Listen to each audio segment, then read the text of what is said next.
বন্ধুরা, আজকেও একটা ওই লসাগু গসাগুরই অঙ্ক আছে। তো এই অঙ্কটায় বলছে 300 থেকে 400-র মধ্যবর্তী একটা ক্ষুদ্রতম সংখ্যা বের আছে, যাকে 6, 9, 15 দিয়ে ভাগ করলে প্রতি ক্ষেত্রেই 3 ভাগশেষ থাকে। এই ধরনের যদি অঙ্ক থাকে আর বলে যদি কোনো সংখ্যা দিয়ে যদি ভাগ করা যায় এই সংখ্যাগুলো দিয়ে, তখন আমাদের কাজ কী হবে? প্রথম এই সংখ্যাগুলোকে লসাগু করতে হবে।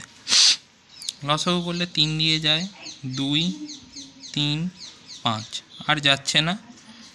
এবার এটা গুণ করি, 3 তিরিকে 9, 9, 20, 90 হচ্ছে। আচ্ছা, আমার এখানে লসাগু করে কত বেরোচ্ছে?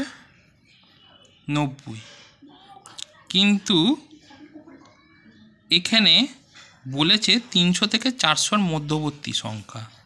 তাহলে 300 থেকে 400-র মধ্যবর্তী সংখ্যা কিভাবে বের করব? এর সঙ্গে গুণ করে দেখতে হবে যে কোন সংখ্যাটা এর মাঝামাঝি হচ্ছে। তাহলে 90, 90-র সঙ্গে 2 গুণ করলে 180, 3 গুণ করলে 270, 4 গুণ করলে 360, 5 গুণ করলে 450।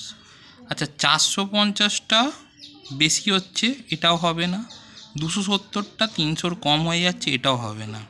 কোনটা হবে? 360 হবে, যেটা 300 থেকে 400-র মধ্যে অবস্থিত। এবার এখানে একটা ব্যাপার হচ্ছে যে প্রতি ক্ষেত্রে 3 ভাগশেষ থাকবে। তাহলে এইগুলো দিয়ে ভাগ যায় এমন একটা সংখ্যা কি পেলাম? 360। কিন্তু 360কে তো এইগুলো ভাগ যাচ্ছে।